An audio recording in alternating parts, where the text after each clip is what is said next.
Hi friends, tonight let us drift gently into the mists of time, to a world of candle-lit halls and whispering tapestries, where destiny often wore a crown of thorns before one of gold. We begin the tale of Elizabeth Tudor, not yet the commanding queen who would reshape a kingdom, but a small vulnerable child born into danger, doubt, and the shadowy echoes of a fallen mother. This is the first chapter in a long journey, filled with whispers behind palace doors, secrets sewn into royal garments, and a girl who would one day be feared by all, yet trusted by few. Let us begin, softly. The palace was cold that morning, though it was high summer. Winds swept across the green hills of Greenwich, rustling the River Thames into ripples of silver and pewter. Within the great stone walls of the royal palace, whispers outpaced the morning light. Servants moved with hushed urgency. A nursemaid's footsteps echoed through corridors draped in dark velvet. And at the heart of it all, in a small chamber, rich with the scent of herbs and heated linens, a newborn child drew her first breath beneath the vaulted ceiling of fate. Her name was Elizabeth.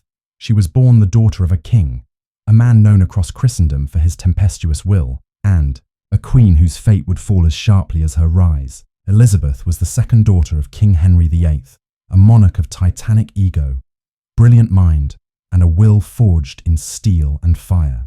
Her mother, Anne Boleyn, had captivated England, defied tradition, and paid for it with her life. But that end had not come yet. Not this morning. On this morning, the bells did not ring. There was no great celebration, no thunder of cannon fire. A hush had fallen over court, for while a child had been born, it was not the longed-for son the king had hoped would secure his legacy. A girl instead. A single soft cry echoed through the chamber, as if even she understood the silence that met her birth. In another age, this birth might have spelled obscurity, but Elizabeth's fate was to be anything but obscure. She was born into a tapestry of danger and ambition, of courtiers with honeyed tongues and knives hidden in velvet sleeves. From the cradle, she was both treasured and despised. Her presence at court was a reminder of a queen whose star had burned too brightly, and a father who was not a man easily satisfied. Elizabeth's early days were not cloaked in the luxury one might expect of a princess. As her mother's influence began to wane, so too did the attention given to her daughter.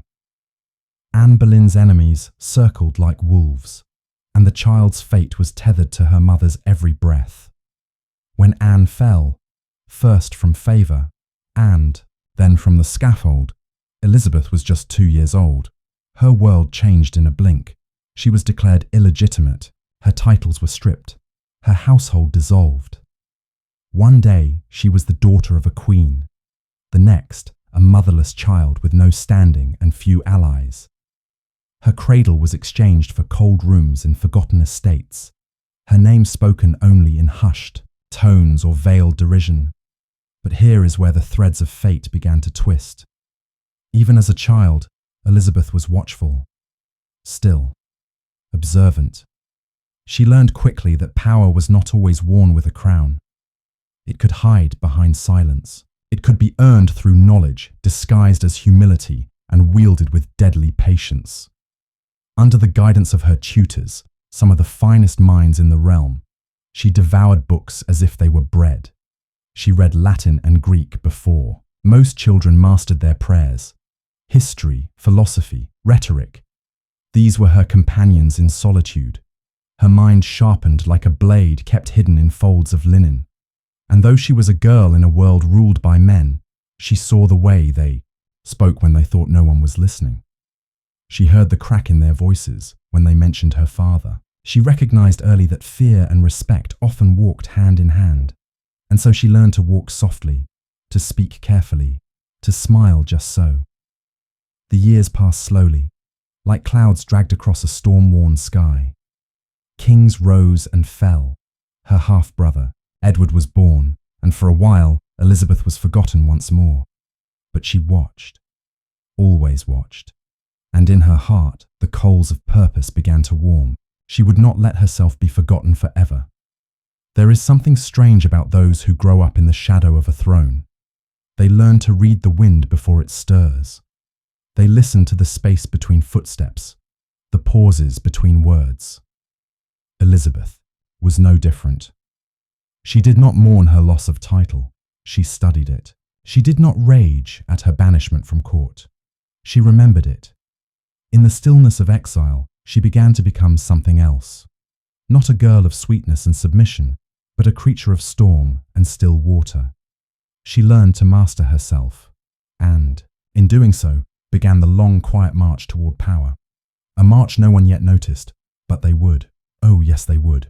The days in Hatfield passed not with the clamour of court, but with the rhythm of candles and quills, of quiet footsteps and whispered prayers.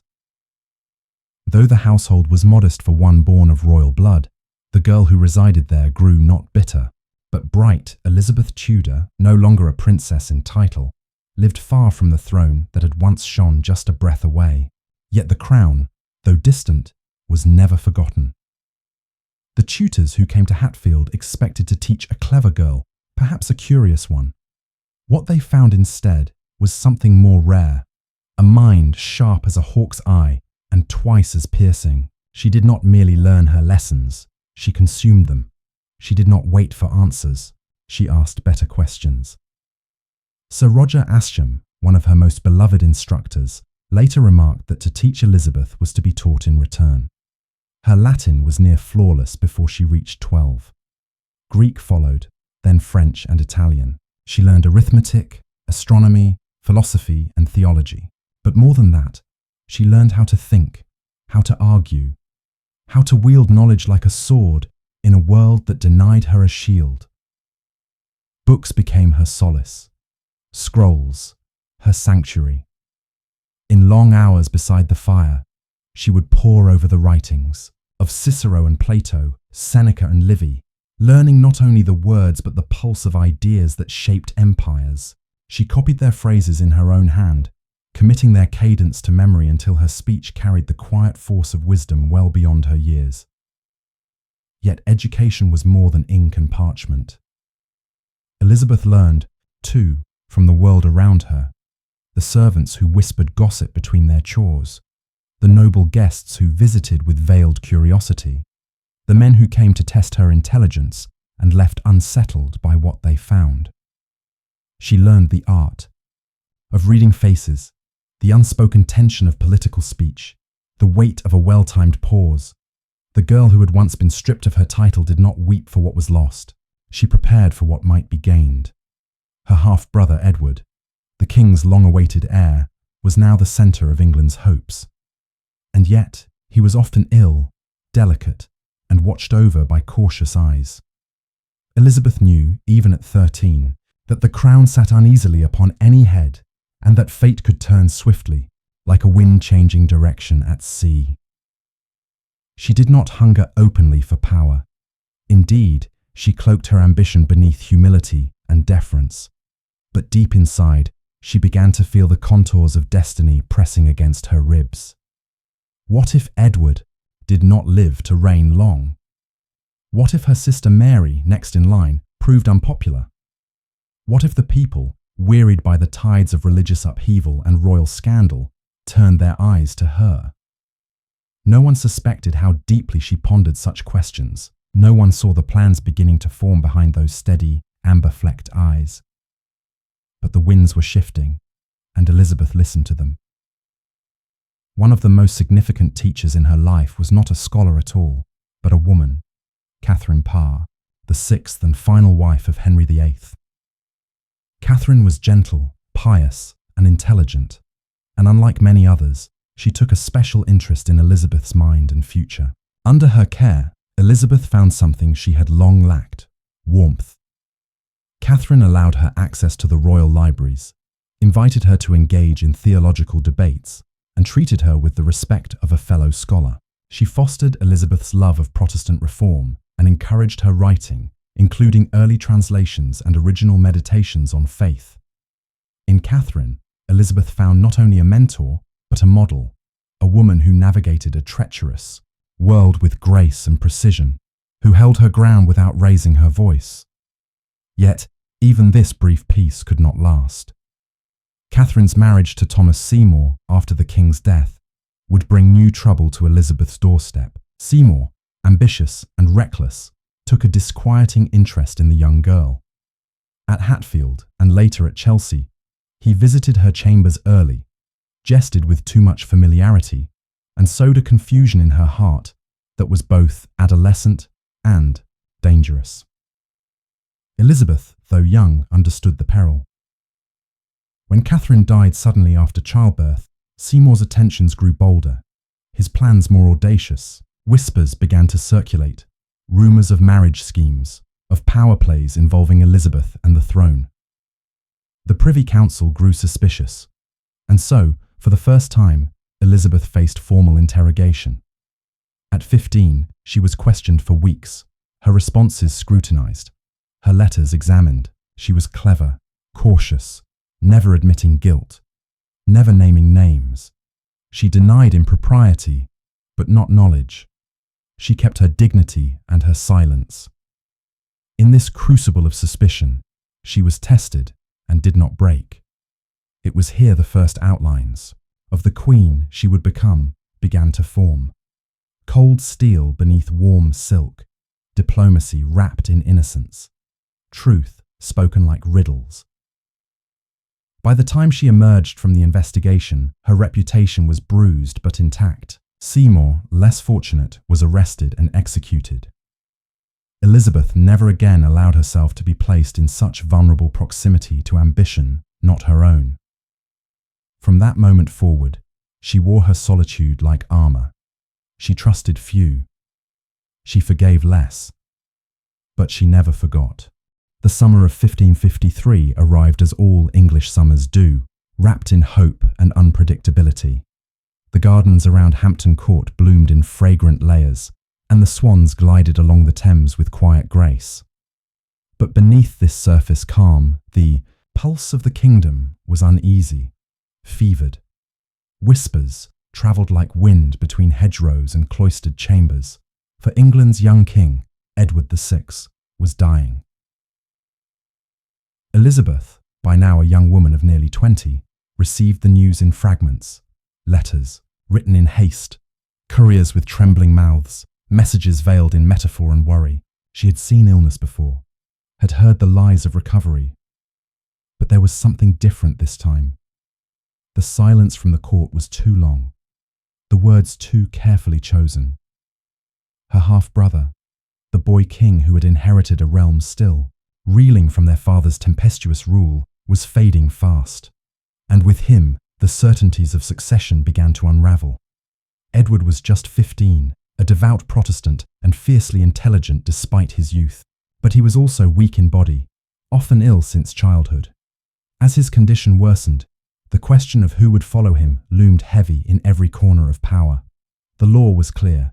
Mary, the daughter of Catherine of Aragon and a devoted Catholic, was next in line, and after her, Elizabeth. But clarity in law seldom meant clarity in politics. The Privy Council, led by John Dudley, Duke of Northumberland, feared a return to Catholic rule under Mary. In a desperate manoeuvre, they sought to sidestep the rightful succession by installing Lady Jane Grey, a young cousin and devout Protestant, as Queen. Jane, barely 16, was married to Northumberland's own son. A plan rooted in ambition more than loyalty. Edward, frail but resolute, was persuaded. In his final weeks, he signed documents altering the line of succession, naming Jane as his heir. He believed it was God's will to preserve the true religion in England. He believed Mary would undo all that had been reformed, and he feared Elizabeth's uncertain allegiances. On the 6th of July 1553, Edward died. No bells tolled, no official announcement was made. The court held its breath. For 3 days, the country remained unaware that its monarch had passed. Then, with a flurry of orders and proclamations, Lady Jane Grey was declared Queen. Elizabeth received the news not with shock, but with careful quiet. She had seen the winds of politics shift before. She knew better than to celebrate or mourn too quickly. Her position was delicate, neither a supporter of Mary nor of Jane, not openly. She replied to letters with cautious phrasing. She remained at her estate, watching. But England was not content with the choice thrust upon it. Mary, learning of her brother's death and Jane's proclamation, rallied her supporters. Nobles from across the country rose in her name. Commoners remembered her as the daughter of the true queen. Soldiers gathered, prayers were said, horses were saddled. Mary marched for London. The Privy Council, sensing the tide, abandoned Jane. Northumberland's plan collapsed. Jane, the 9 days queen, was imprisoned in the Tower. Northumberland was executed, and Mary, triumphant and fervent, was crowned queen. The streets of London, stained with the flowers of celebration, watched her procession with both awe and trepidation. Elizabeth was summoned. She arrived in London as a sister, but also as a symbol. Mary had claimed her throne, but she had not secured it. Elizabeth's presence was both a risk and a requirement. They walked side by side, smiled for. The crowds stood together before the altar. But beneath the display of unity, distrust simmered. Mary, shaped by the pain of her mother's disgrace and the long years of forced isolation, looked upon Elizabeth with wary eyes. They were sisters, yes, but also opposites. Mary was Catholic. Elizabeth was Protestant. Mary was solemn and reserved. Elizabeth, eloquent and watchful. One had suffered in silence. The other had studied in shadows. For a time peace held, Elizabeth attended Mass. She bowed where expected. She spoke with humility. But rumours began to gather like thunderclouds.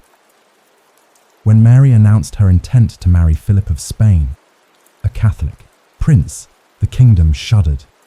The people feared foreign influence, religious repression, and the loss of English sovereignty. Discontent bloomed in parlours and public houses. Then came the spark. In early 1554, Sir Thomas Wyatt raised a rebellion. His stated aim was to prevent the Spanish match, to protect England from foreign hands. But beneath his banners, whispers carried Elizabeth's name. Some believed she would marry an English noble and replace Mary. Others said she knew of the plot, that she had encouraged it. When Wyatt was captured, tortured and questioned, he named no names, but the suspicion was already cast. Mary had Elizabeth arrested. On a grey March morning, Elizabeth rode through the Traitors' Gate into the Tower of London, the same tower where her mother had waited for death, the same tower where Lady Jane, grey now, awaited hers. The air was wet with mist, the walls cold with memory. Elizabeth did not weep. She requested to write a letter to the Queen. She wrote it herself, no dictation. Her script was careful, composed. She denied all knowledge of the rebellion. She declared her loyalty. She asked for justice. The days passed slowly. The tower creaked in the wind. Prisoners sang psalms or wept into the stone. Guards whispered of executions. Elizabeth waited. No proof came. No confession was offered. No ally dared speak too strongly on her behalf. But no order for execution came either. Perhaps Mary remembered the cries of her own youth. Perhaps Elizabeth's denials were too precise. Perhaps the risk of martyring her sister was too great. After weeks of isolation and interrogation, Elizabeth was released, first to house arrest, then to the relative freedom of a countryside estate. But something in her had changed. She had walked the halls of death and lived. She had seen what power could do, and in her quiet exile, she vowed, if she ever wore the crown, she would never let it slip, never let fear overtake her, never be caught in someone else's game, not ever again. The bells of London tolled with solemn clarity as Queen Mary Tudor ascended the throne, a woman shaped by years of sorrow, silence, and survival. Her procession wound through the cobbled streets in a pageant of crimson and gold, the crowd pressing close, cheering more from relief than certainty. England had a queen once more, one born of royal right, raised in shadows, and now crowned in defiance of her doubters. From a palace window, Elizabeth watched. She had survived the tower. She had outlived the schemes of traitors and whispers of rebellion. Now she was free, but not safe. Not truly. Mary's eyes, dark and worn with sleepless years, turned often toward her younger sister. They shared blood, but little else. Mary bore the legacy of her mother, Catherine of Aragon, the discarded queen, the pious Spanish princess who had held firm in her dignity, even as Henry VIII cast her aside. Mary carried her memory like a sword, sharp, unforgiving, edged with faith. Elizabeth, daughter of Anne Boleyn, bore a different shadow. To Mary, Elizabeth was a symbol of sin, of her father's defiance of the church, of the fracture that had broken England's communion with Rome. Even as Mary claimed the crown, she feared what Elizabeth might represent, a younger Protestant rival, clever and composed, with the favour of the people and the scent of future power. And so began a reign marked by flames. Mary's first years were cautious. She restored Catholic rites in gentle measures. Latin returned to the churches. Altars were rebuilt. The Mass was reinstated. At first, these changes were tolerated by a weary nation eager for stability. Mary's voice, solemn and earnest, promised unity. But unity proved elusive. The Queen's resolve hardened. Parliament repealed laws passed during her brother's reign. Reformers were ousted from pulpits. The church was realigned with Rome. Heretics, once protected, now faced trial, and in the year 1555, the fires were lit. The Marian persecutions began slowly, a few high-profile executions, bishops, preachers, scholars. Then, steadily, the burnings spread. Protestants who refused to recant their beliefs were bound to stakes and set alight before gathered crowds. Entire families stood in silence, watching. Husbands, wives, even neighbours consumed by holy fire. In Oxford, Ridley and Latimer died with prayers on their lips. In Smithfield, the smoke rose weakly. The air in some towns hung thick with the scent of charred wood and fear. Over 200 would burn before the flames subsided, and always, Elizabeth remained. She kept to her estates. She attended Mass. She wrote with cautious deference. But the distance between her heart and Mary's faith was never bridged. She heard the names of the condemned. She knew many of them. Some had been her tutors, others her friends. Each execution was a warning, each funeral a reminder. But Elizabeth did not protest, not openly. She knew too well the price of defiance. Mary, for her part, pressed forward, even as her popularity waned. She believed in divine justice, in obedience to God above kings. She believed that if she could purge England of heresy, she could save its soul, and perhaps her own. In 1554, she married Philip of Spain. He arrived in England with a fleet of ships and a face like a carved coin, cold, precise, unreadable. The marriage was meant to strengthen her reign, to unite England and Spain in faith and blood. But it did not bring joy, nor did it bring the heir Mary so desperately desired. Months after the wedding, Mary declared she was with child. Celebrations erupted. Bells rang. Prayers were said across the realm. Elizabeth was summoned to court, given new robes, a place of honour, for she would, if the child were male, be bypassed. But the months dragged on, and no labour came. Mary's body swelled. Her mood shifted. She withdrew into her chambers. And then the truth emerged. There was no child. The phantom pregnancy broke something deep within her. Rumours swirled. Was it illness? Was it punishment? Some whispered of divine judgment, others of the Queen's, desperation manifesting in her flesh. Elizabeth remained at her side, carefully silent. The Queen recovered outwardly, but the court changed. Laughter faded. Smiles grew scarce, and Mary, once cautious, became more brittle. She clung to her advisors. Her gaze grew harder, her movements slower, but her faith never wavered. In 1557, another pregnancy was announced. Once more, the hopes of a nation stirred, and once more, they fell. This time, there was no celebration, no pageants. Few believed. Even Philip did not return from Spain. Mary's health began to fail in earnest. She coughed often. Her skin turned sallow. Her appetite disappeared. In whispered corners of Whitehall, courtiers began to speak the unspeakable. Who would follow? There was only one answer: Elizabeth. And so Elizabeth waited. She waited while the Queen faded. She waited while bishops prayed and courtiers schemed. She waited, knowing that every moment Mary still breathed was a moment of borrowed time for both the kingdom and herself. She had not claimed the throne. She had not raised arms. She had not spoken against her sister. But England remembered. They remembered her learning, her charm, her resolve. They remembered her Protestant faith, quiet, unburned, intact. And Mary remembered too. Yet in the final weeks of her reign, the Queen made no move against her sister. Perhaps she lacked the strength. Perhaps she feared a judgment of God. Perhaps, in her dying moments, she saw not the traitor she had feared, but the last Tudor she could not deny. On the 17th of November, 1558, Queen Mary Warren died. The bells tolled once more, not for coronation, but for conclusion. The morning was pale and still when the message arrived.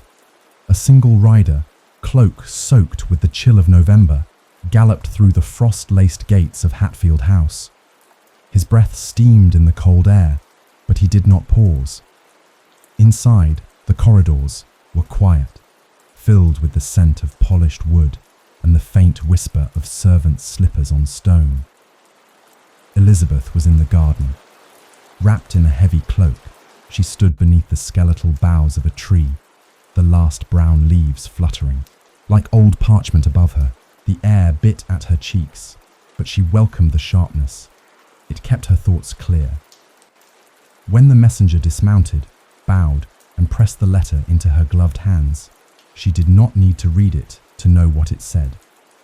Mary was dead, and she, Elizabeth Tudor, the daughter of Anne Boleyn and Henry VIII, was now Queen of England.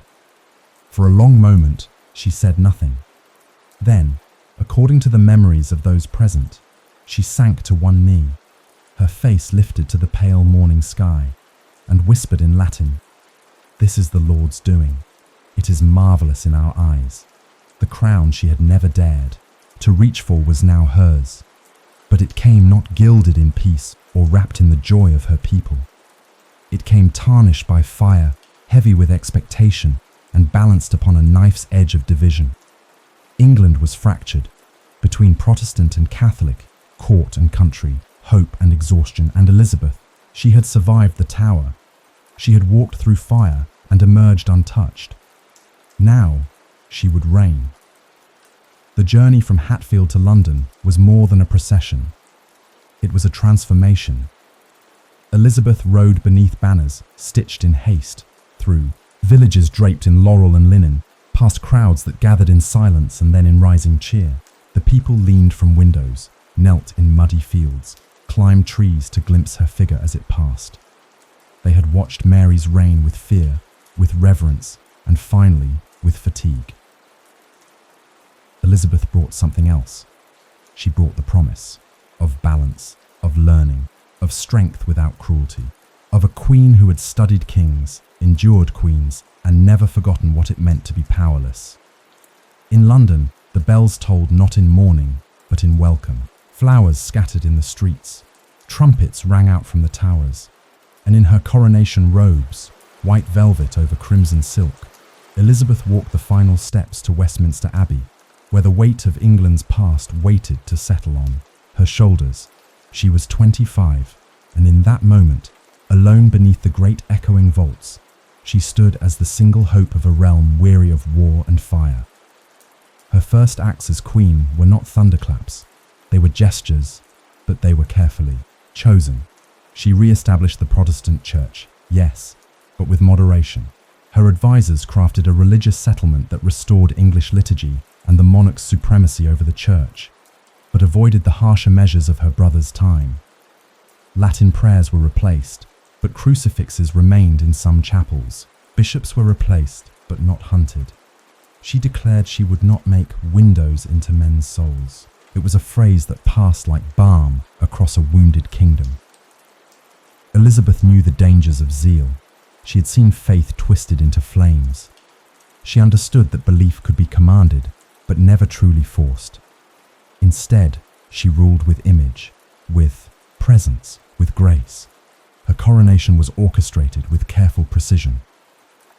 Pageants lined the streets, each tableau a message: the unity of the realm, the wisdom of her rule, the divine right of her crown.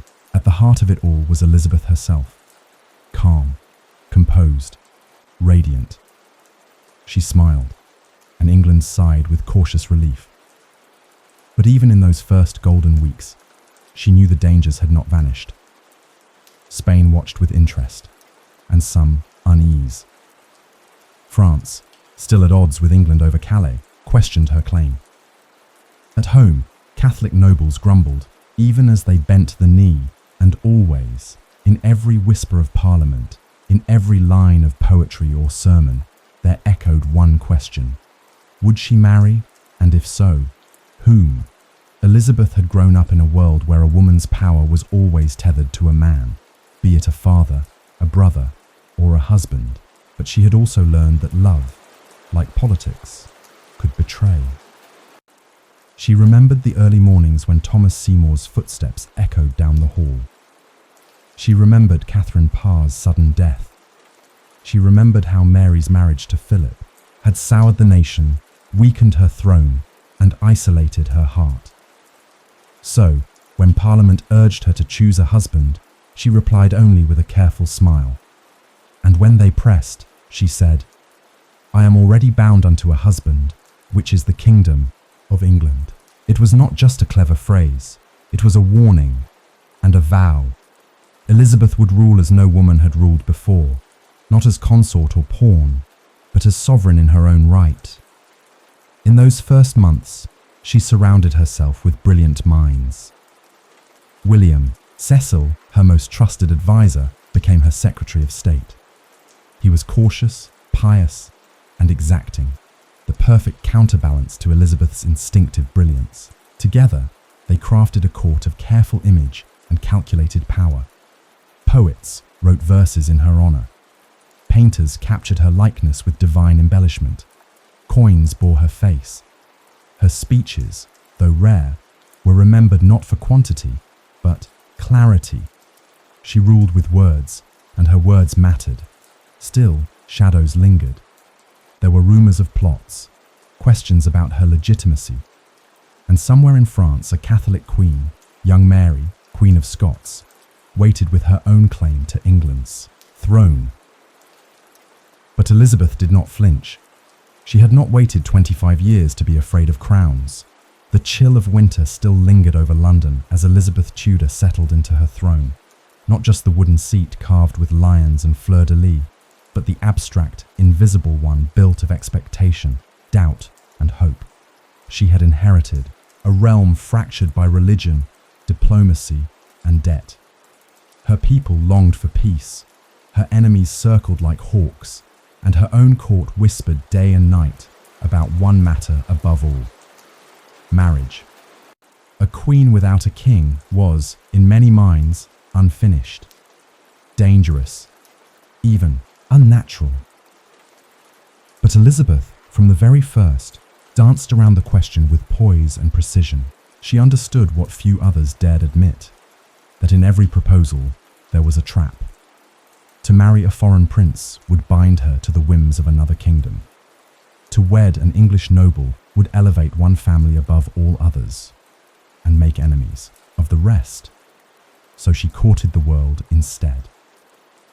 In those early years, suitors came as they would to a tournament, each seeking her hand, each offering alliances, ships, treasures, and flattery, and each was sent away with the softest of refusals, wrapped in lace and logic.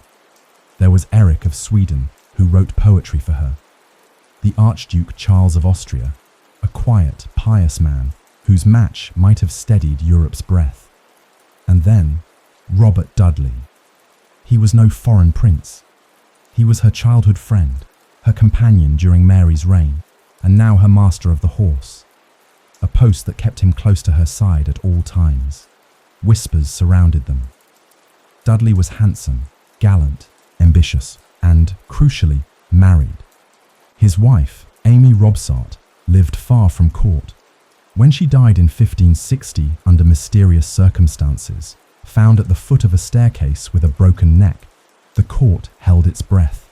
No formal accusation was made, but the scandal was indelible.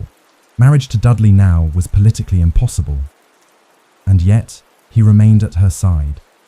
Some said she loved him. Some said she used him. Both may have been true, but she never married him. She never married anyone. Elizabeth turned instead to diplomacy, not merely as policy, but as art. She ruled with letters and glances, with silences and smiles. Ambassadors left her presence dazed, unsure whether they had won or lost. She could flatter without surrendering, delay without denying, speak at length without revealing anything. Her reign became a waltz of caution and confidence. She re-established Protestantism, yes, but carefully, with room for private conscience. She renewed old alliances, but never at the cost of independence.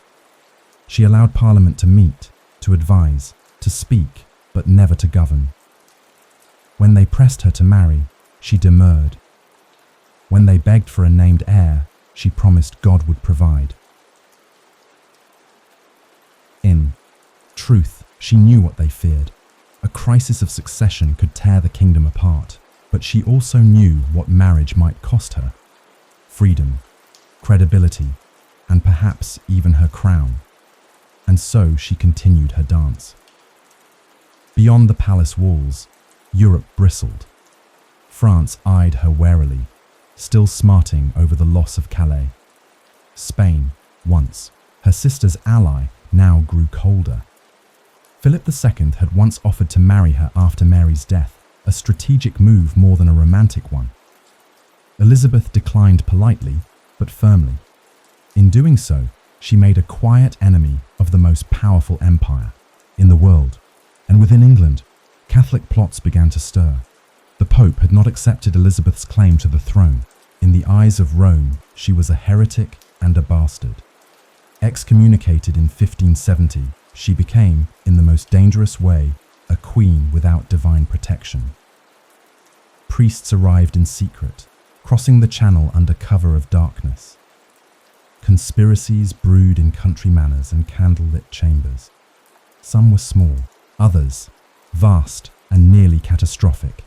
And always, behind the whispered threats, stood a single, shimmering name, Mary, Queen of Scots. But for now, Elizabeth's position held. She strengthened her navy, encouraged trade, supported the arts and sciences. Her court became a centre of poetry and learning, with figures like Edmund Spenser and a young William Shakespeare emerging in the years to come. She cultivated her image with astonishing skill. Paintings of the Queen portrayed her as ageless, almost divine. Her clothing was rich in symbolism: pearls for purity, ermine for justice, suns for enlightenment. No detail was accidental. She became both myth and monarch. And beneath the embroidery, her mind remained ever calculating. Yet this control came at a cost. Behind her public mask was a woman often alone. She confided in few, trusted fewer still. Even her closest advisors were sometimes left guessing. Her temper, when provoked, could flash like a sword. She could charm, and she could banish. And always she bore the weight of being the last Tudor. No husband, no heir, no margin for error. She once told a visiting ambassador, "I have already joined myself in marriage to a husband, the Kingdom of England," but she knew such a union would not last forever. The court aged with her. Time passed, and across the sea, Spain watched, waited, prepared. But England too was changing, becoming wealthier, more confident, and ever more loyal to the woman who had defied expectations at every turn. The year was 1561, and from the sea-misted cliffs of Scotland to the golden halls of London, the names of two queens were whispered with equal fervour: Elizabeth of England and Mary, Queen of Scots. They had never met, yet their destinies were bound as tightly as threads on a loom stretched between fire and silk. Elizabeth ruled England, wise, unmarried, steady in her Protestant faith. But in the shadows of her reign stood another woman, younger by a few years, more traditionally regal and, most dangerously, Catholic. Mary Stuart, Queen of Scots, had returned from France a widow. She had been queen since she was 6 days old, sent abroad for safety, and raised in the glittering court of the French Valois. Her marriage to the Dauphin had made her, briefly, queen of both Scotland and France. But the Dauphin had died young, and Mary, just 18, had sailed home to rule the windswept kingdom of her birth. Scotland, though, was no longer the place she had left behind. It was raw, Protestant, divided, and yet Mary was welcomed, cautiously. She brought grace and poise, speaking both French and Latin with ease. She held court with elegance and rode with vigour. But even as she tried to unify her realm, her very presence stirred the broader Game of Thrones across the island. For Mary had a claim not only to the Scottish crown, but to the English one. In the eyes of many Catholics across Europe, Elizabeth was illegitimate, the daughter of Anne Boleyn, whose marriage to Henry VIII had never been recognised by the Pope. That made Mary, granddaughter of Henry VII, the true heir, and Elizabeth knew it. At first, their correspondence was cordial. Elizabeth wrote to Mary with affectionate caution, calling her dear sister and cousin. Mary, clever and ambitious, replied with elegant diplomacy, but under the surface, suspicion ran like cold water beneath ice. Mary wanted to be recognised as Elizabeth's heir. Elizabeth refused. To name Mary her successor would strengthen her rival, and in politics, strength was often invitation. Still, Elizabeth kept Mary close, not in body, but in surveillance. She instructed her envoys in Edinburgh to watch the Scottish Queen's every move, and Mary, though outwardly respectful, began to test her own strategies. She married again.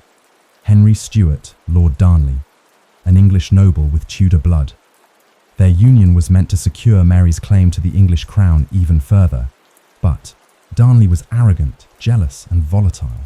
He resented Mary's authority and craved power for himself. Their marriage soured almost immediately. In 1566, Mary bore him a son, James. But by then, love had turned to loathing. The court in Edinburgh grew poisonous with gossip and plots. Then, on a cold February night in 1567, Darnley was found dead. His body lying in a garden after the house he slept in exploded. The cause of death, however, was not fire. He had been strangled. Suspicion fell on James Hepburn, Earl of Bothwell, bold and ruthless nobleman rumoured to be Mary's lover. Whether she was complicit in the plot or merely a pawn, no one could say with certainty. But when Mary married Bothwell just 3 months after Darnley's murder, the scandal shattered her reign. Nobles turned against her. Her subjects revolted. She was imprisoned in Loch Leven Castle. And there, in a stone chamber high above the cold water, Mary was forced to abdicate in favour of her infant son, James. She would never rule Scotland again. But her story was far from over. In 1568, Mary escaped her captivity and fled across the border into England, seeking refuge from the only woman who might understand her plight: Elizabeth. It was an appeal not just to kinship, but to queenship. But Elizabeth, ever cautious, did not welcome her with open arms. She placed Mary under house arrest, not in a dungeon, but in a series of grand estates, manor houses ringed by guards, furnished with tapestries and silver, a gilded cage. For the next 19 years, Mary would live as a guest and prisoner, a queen without a throne, a threat that could not be ignored. Elizabeth wrestled with the question of what to do. To set Mary free was to invite rebellion. To kill her was to cross a line no monarch wished to step beyond, the execution of an anointed sovereign. And so, Elizabeth watched. She read intercepted letters. She listened to spies. She waited.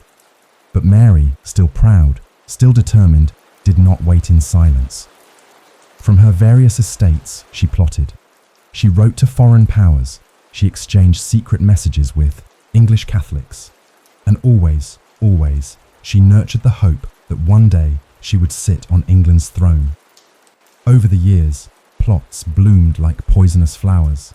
The Ridolfi plot, the Throckmorton plot, each one with foreign gold and English conspirators, each one naming Mary as the figurehead who would rise if Elizabeth were removed. Some plots Elizabeth forgave, others she punished. But with each year, her patience thinned. The final straw came in 1586, the Babington plot. It was, in many ways, clumsy. A group of young Catholic gentlemen conspired to assassinate Elizabeth and place Mary on the throne. But this time, Elizabeth's spy master, Sir Francis Walsingham, had been watching too closely. Letters were intercepted, deciphered, and one, in Mary's own hand, sealed her fate. It was the proof Elizabeth had long dreaded and could no longer ignore. In the winter of 1586, Elizabeth signed the death warrant, and then, in agonizing hesitation, tried to undo it. But the council moved swiftly.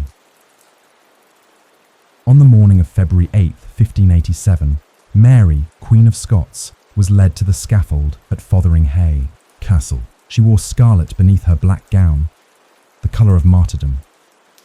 Her final words were prayers. Her final gesture, dignity.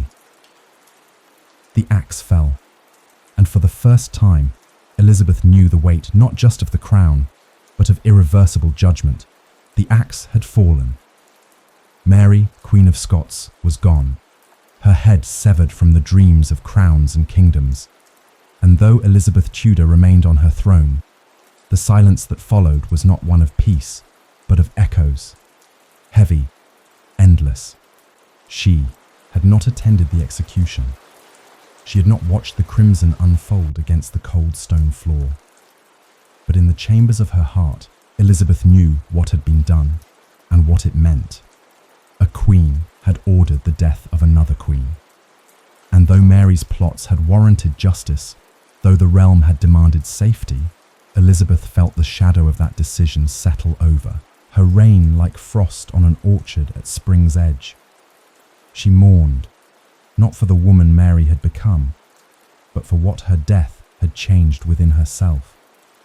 The crown, once a symbol of divine right, now shimmered with something darker. And from that day forward, Elizabeth ruled with fewer illusions and more resolve. The world was changing around her. Assassins could be bred from whispers. Plots hatched in candlelit chapels or behind cloistered doors. Her enemies did not always wear armour or ride beneath banners. They wrote letters in invisible ink. They smuggled messages inside barrels and shoes. They spoke in cipher and coded phrases. Elizabeth needed more than strength. She needed eyes, and so she built a network, intricate, vast, and unseen. At the heart of it stood Sir Francis Walsingham, her Moor, as some called him. Dark in dress, devout in Protestant fervour, sharp as glass, he had watched over her since her youth, and now he watched over the nation with the same vigilance. A spymaster, not of smoke and daggers, but of ink, silence, and patience. Walsingham crafted an invisible empire. Across Europe, his agents moved among merchants, clergy, and courtiers. They posed as sympathisers, confessors, even lovers. They gathered names, intercepted messages, followed ships. They read what was not written, heard what was never said aloud. No secret was safe, no whisper unmarked. He established a team of cryptographers, the greatest England had ever known, men who could decipher riddles hidden in Latin verse or unravel knots of foreign code. Chief among them was Thomas Philippes, a thin, sharp-eyed genius who once cracked the very cipher that sealed Mary's fate. Walsingham's web touched every corner of the realm, from the manor houses of Yorkshire to the ports of Dover, from the Spanish court to the Vatican. Even Elizabeth's own courtiers were not beyond scrutiny, for in a world where faith could be fatal and loyalty could be bought, no one was above suspicion. Elizabeth, though uneasy with this culture of watching, recognized its necessity. She had seen too many fires lit by trust. Her court, once a place of poetry and pageantry, now throbbed with hidden tension. A misplaced glance, a letter that vanished, a servant who listened too long. These were the new weapons of treason. And yet, through it all, Elizabeth maintained her composure. She greeted ambassadors with measured grace. She hosted dances, festivals, masques. She answered rumours with riddles, threats with wit. And in private, she read the reports her spy master delivered. Pages, filled with lists of names, encoded exchanges, and maps drawn with trembling hands. They were dry, grim things, but they kept her alive. Spain loomed largest on those lists. Philip II, no longer the hopeful suitor of her youth, had become her greatest adversary. With Mary of Scots gone, and English Catholics more agitated than ever, Philip grew bolder. He called for England to return to the Roman fold. He viewed Elizabeth not as a monarch, but as a usurper, a heretic in a stolen crown. He began to prepare. Ships were built, soldiers trained, priests sent forth. Elizabeth's spies tracked it all. They warned of ships gathering in Lisbon, of silks being dyed for uniforms, of priests blessing sabres in secret, of Catholic nobles in England who watched the horizon with quiet, eager eyes. And so, England prepared too, not with panic, but with patience. The navy was strengthened under the guidance of men like John Hawkins and Francis Drake, sailors who knew the winds, the tides, and the tricks of empire. Coastal defences were reinforced, gunpowder was stocked, watchtowers were manned. Elizabeth herself moved more cautiously. She walked less in gardens, she dined only among the trusted. Her household was pared down, her letters burned after reading. She knew the invasion would come. She simply did not know when. Yet, through the growing storm, she ruled. She still laughed in court, though less often. She still read Latin epics before sleep, though her dreams were more restless. She still wore white gowns edged in pearls, though her steps were heavier. But her people loved her more fiercely than ever. They saw in her not just a queen, but a symbol. A woman who stood alone, unwed, unprotected by a king, surrounded by enemies, and yet unbroken. She had become, in many ways, the realm itself. In private moments, she confessed that the burden was immense, that she felt, at times, like a candle left burning in a cathedral after midnight. But she never let it show. She said once to Walsingham himself, "A queen must be made of glass and steel, so all may see her, and none may break her." It was not arrogance, it was armour and she would wear it until her final breath. The wind off the channel grew restless, and with it came the scent of salt, gunpowder, and prophecy. It was the summer of 1588, and all of England stood upon a precipice, not merely of war, but of destiny. For months, the whispers had grown louder. Spain was coming, and not just in threat or in theory, but in timber and iron. An armada, the greatest the world had yet seen, was assembling beneath the proud banners of the Spanish Empire. Philip II, no longer a spurned suitor but a relentless enemy, had summoned the full might of his navy to crush the heretic queen and reclaim England for Rome. The fleet would carry soldiers, priests, chains. It would bring sermons and swords. It would deliver both retribution and rebirth. Elizabeth's spies had tracked its assembly for years, but now the waiting had ended. The Armada had launched. England was not unprepared, but it was undeniably outmatched, at least on paper. Spain had more ships, more men, more guns, But Elizabeth had something rarer, a nation that believed in her. When the news arrived in London, she did not retreat into stone halls or send others to fight in her name. She rode north to Tilbury, where English forces had gathered along the Thames estuary, waiting for the enemy that might yet come upriver.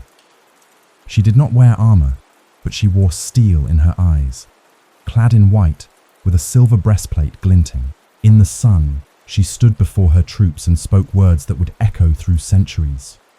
I know I have the body of a weak, feeble woman, but I have the heart and stomach of a king, and of a king of England too. They cheered. Some wept. And though they held swords and muskets, it was her voice that armed them best. Elizabeth would not flee. She would not yield. If England fell, she would fall with it. Out at sea, the Armada approached like a floating continent. 130 ships in total, sails billowing like ghostly cathedrals. From Portugal's coast they came, rounding the Bay of Biscay with solemn intent. But the sea is no man's servant. Storms slowed them. English ships harried them, sleeker, faster, more manoeuvrable. Commanded by men like Sir Francis Drake and Lord Charles Howard, the English fleet darted through the channel like wasps. They used fireships, vessels set ablaze and sent into the heart of the Armada to scatter the Spanish formation off Calais. And then the storm struck. Nature herself seemed to choose sides. Gale-force winds battered the Spanish ships along the northern coast. Many were driven into the rocky shores of Scotland and Ireland. Some were sunk. Others limped home, broken and silent. Of the mighty Armada that had left Spain in pride, less than half returned, and England remained, unconquered. The victory was not just military, it was spiritual, it was poetic, and it was political. Elizabeth had faced the might of the greatest empire on earth and prevailed. Songs were written, coins minted, sermons delivered from every pulpit. A medal was struck bearing the inscription, God blew, and they were scattered. Yet Elizabeth, ever careful, did not gloat. She knew the war was not truly over. Spain remained powerful. Catholic plots would not cease. But she also knew something else, something deeper. From that moment forward, no one, not king nor pope, could deny her right to rule. The tide had turned, not just in the sea, but in history. Back in London, the Queen returned to her court to thunderous celebration. But behind the pageantry, she was already at work. The war had been costly, resources strained. The country needed stability, not just banners. She turned her focus to rebuilding, to trade, to exploration. Under her reign, new voyages were launched, across the Atlantic, into Africa, toward Asia. The seeds of empire were planted in her name, but she remained always watchful. She knew that the peace would not last forever. She also knew her greatest enemies were not always foreign. Even now, there were nobles who watched her with ambition in their eyes. Even now, Parliament pressed for an heir. But Elizabeth had made her choice years ago. She would marry no one, trust no crown but her own. And though many still hoped she might wed, even in her 50s offers trickled in. She dismissed them with wit and grace. You will never have a more obedient husband than I have, she once said, gesturing to her people. She had given herself to England, and in return, they gave her a kind of loyalty that no marriage could promise. The Armada's defeat did not make Elizabeth feared only by her enemies. It made her revered by her own. She became mythic, a virgin queen, a warrior in pearls, a woman who had stared down the wrath of empires and emerged untamed. Painters showed her surrounded by symbols, a hand, on the globe, a serpent in her sleeve, her face untouched by time. No longer was she simply a monarch. She was Gloriana, and yet, behind the triumph, she remained profoundly human. She grieved the friends lost to war and time. She missed the laughter of her youth and, Late at night, when the court had fallen silent and the torches burned low, she sometimes wandered the palace halls alone, speaking not as queen, but as Elizabeth. In the years that followed the defeat of the Spanish Armada, something remarkable unfolded across England, not just in palaces and courts, but in the very fabric of the nation's imagination. Elizabeth Tudor, Queen of England, began to transform from sovereign into symbol. She was no longer merely a ruler of flesh and voice. She became an idea, an emblem of endurance, wisdom, and majesty. And this idea, crafted as carefully as any tapestry or sonnet, would come to be known as the cult of Gloriana. It was not a cult of worship in the traditional sense, but of image, and Elizabeth was both its subject and its architect. She understood the power of perception. From her earliest days on the throne, she had known that a queen must not only rule, but appear to rule. Power, after all, was not just held, it was displayed. And so, the queen became a masterpiece. Her portraits, commissioned by the court's finest artists, were not merely likenesses. They were political statements, visual sermons delivered, in oil and gold leaf. Every detail served a purpose. In the famous Armada portrait, Elizabeth stands with one hand on a globe, her gaze forward, eternal. Behind her, painted scenes of her navy's victory frame her like a living legend. Her gown sparkles with pearls, symbols of purity. Her sleeves bloom with lace and stiff silk. The crown rests beside her, not on her head, for she is the crown now. She is untouched by age, ageless, unmarried, unchallenged. These images were copied and hung in town halls, noble homes, even foreign embassies. They spoke in silence what Elizabeth could not always say aloud. I am unshaken. I am chosen. I am England. But the cult of Gloriana was more than paint. It was poetry too.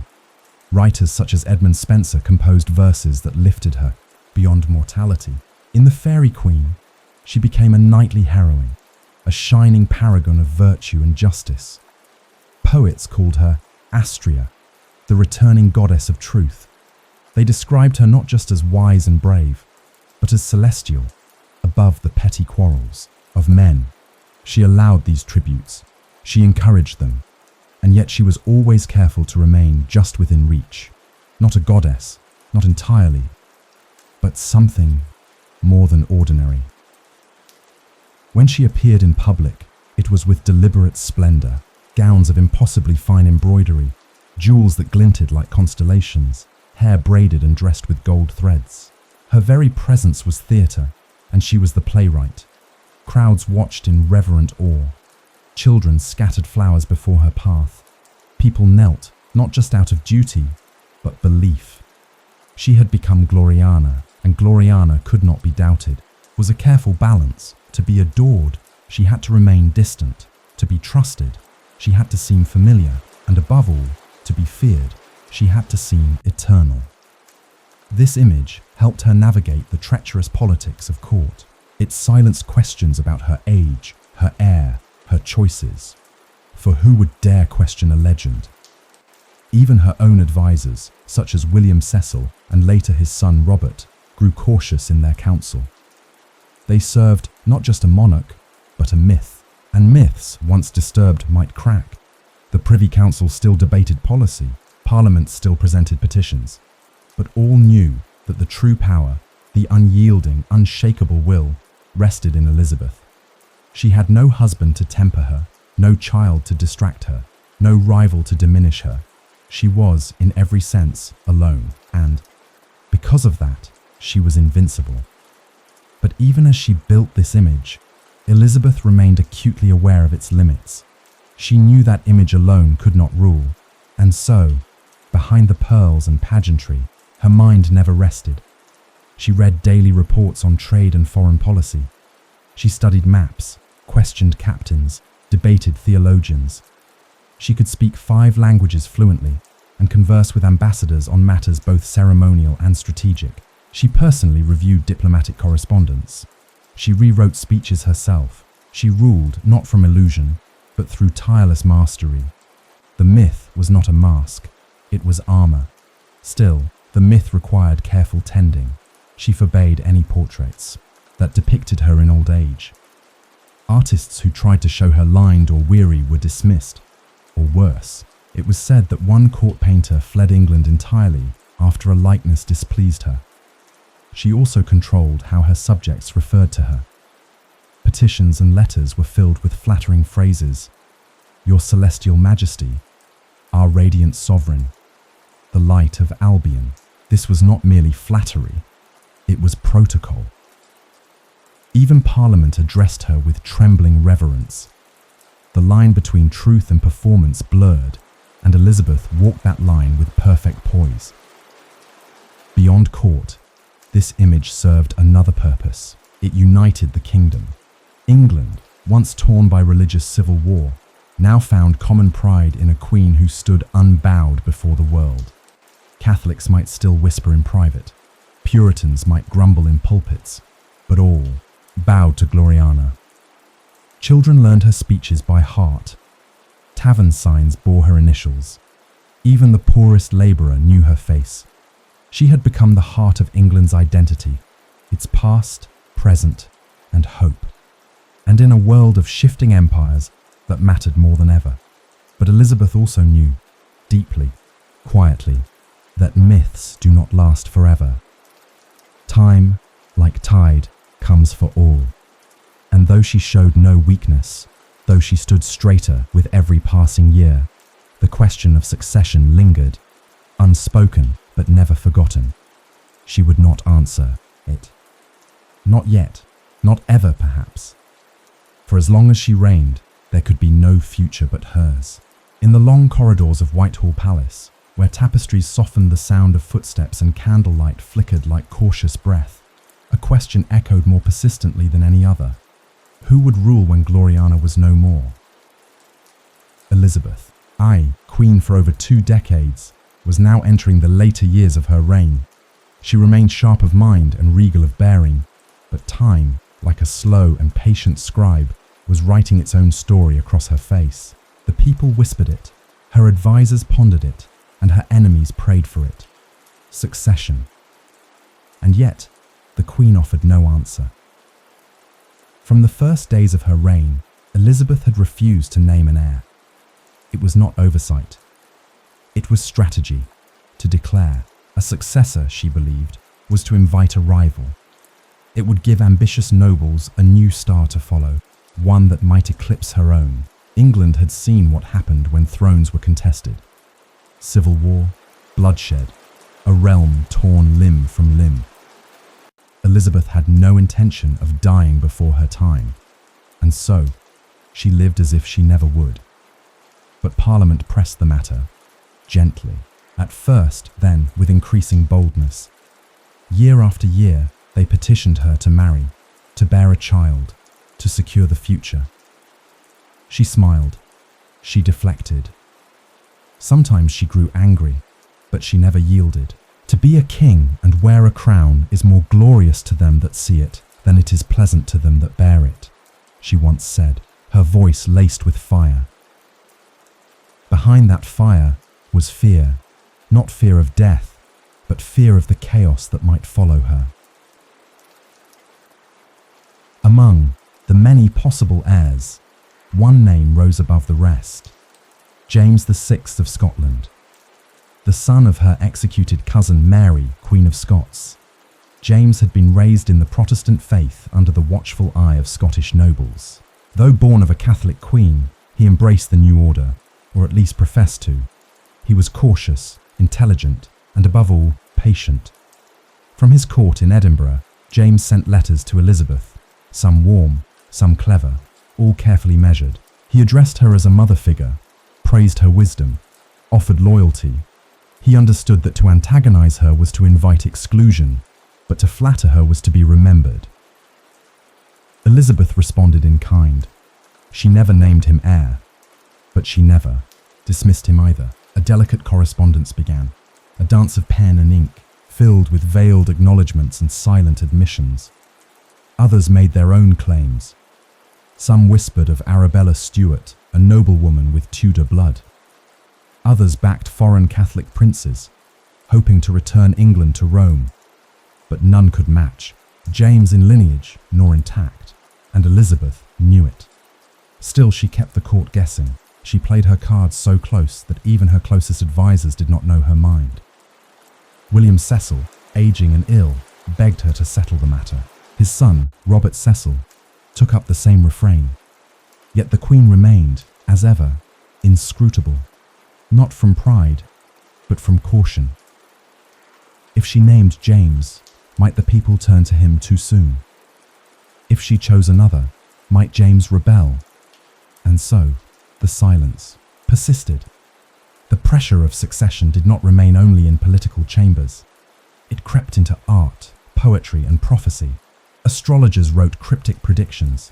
Playwrights penned allegories of kingdoms without kings. In taverns and marketplaces, the name James was spoken in murmured speculation. But in the presence of the Queen, no one dared ask. She walked the palace gardens alone more often now, cloaked not only in furs, but in thought. The children she had once seen at court were now men and women with children of their own. The world was aging around her, and yet she still stood, unyielding, unwed, undiminished, but not untouched. In private, Elizabeth began to feel the weight of her own myth. She had become a symbol of eternity, and yet eternity does not sleep, does not tire, does not grieve. She did. All of these. The deaths of old companions left her increasingly alone. Robert Dudley, the great love of her life, had died in 1588.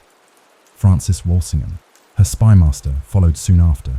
Even her rival, Philip of Spain, faded from the world stage. And as she looked around her court, she saw unfamiliar faces, young, eager, respectful, but not hers. Her world was becoming memory. Still, she would not name an heir. It was not only her own story she was trying to protect, it was the kingdom's. To hand over the crown before her death would invite division, scheming, or worse, assassination. She had seen it in France, in Scotland, even in her own father's court. Better, she believed, to leave it unsaid and trust that wisdom would prevail when the time came. So she ruled on, each year a little slower, each procession a little quieter, but the flame in her eyes never dimmed, and her people, despite their questions, loved her still. They might wonder who would follow, but they feared what would happen if she fell. As winter deepened across England and the days slipped slowly into dusk, a hush fell over the once merry court of Queen Elizabeth II. The palace, once alive with music and laughter, grew quieter. The tapestries hung heavier on the walls. The fire in the hearth still burned, but less for celebration now, and more for memory. For the Queen, though still resplendent in gold and lace, had begun to walk more slowly. Her words still held power. Her eyes still carried fire, but her steps no longer echoed with the same certainty they once had. Gloriana, eternal to her people, was growing old.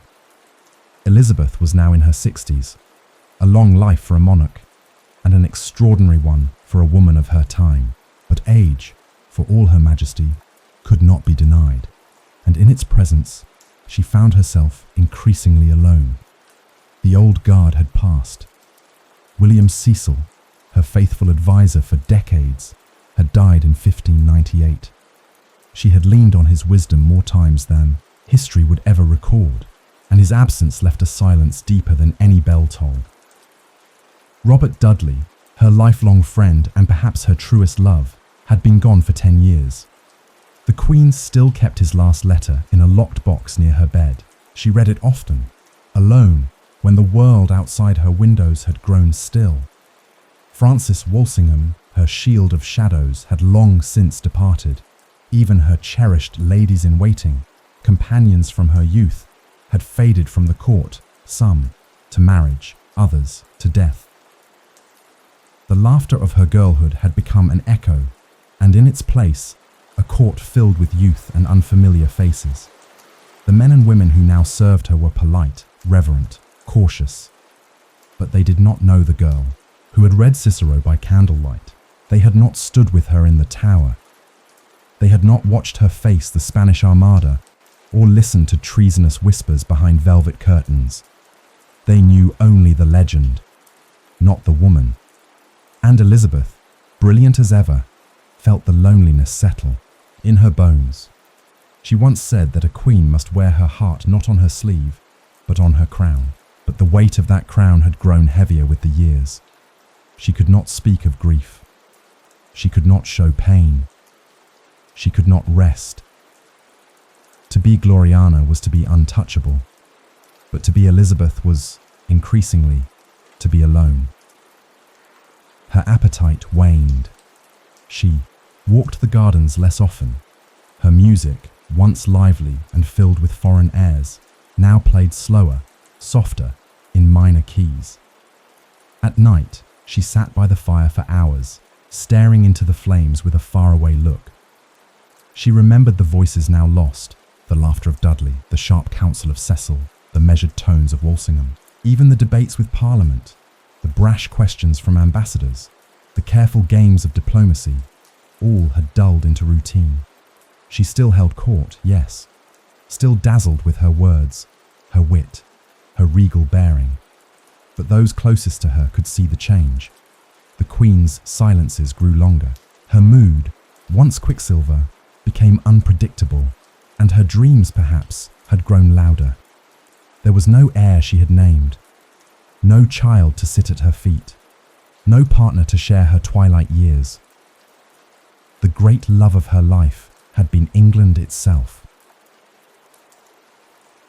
She had married a crown and borne no son but the realm, and though the people still adored her, their songs now had a different tone, more reverent, less jubilant. Children who had been born in her early reign were now grown, married, with children of their own. To them, she was as much symbol as sovereign, and she, perhaps, began to feel that divide. There were still victories, of course, still letters to sign, ambassadors to receive, judgments to make, still poetry written in her honour, still tributes from foreign courts.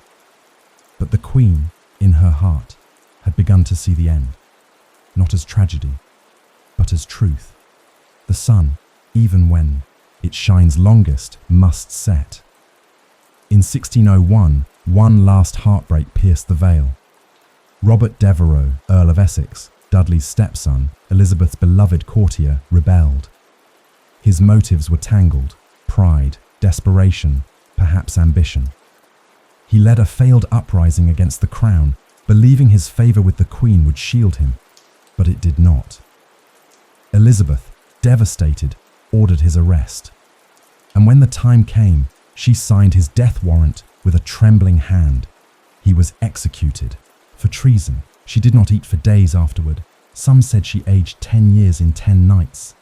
The court never fully recovered its light. In the following months, the Queen withdrew further. She stood less often. She ate sparingly.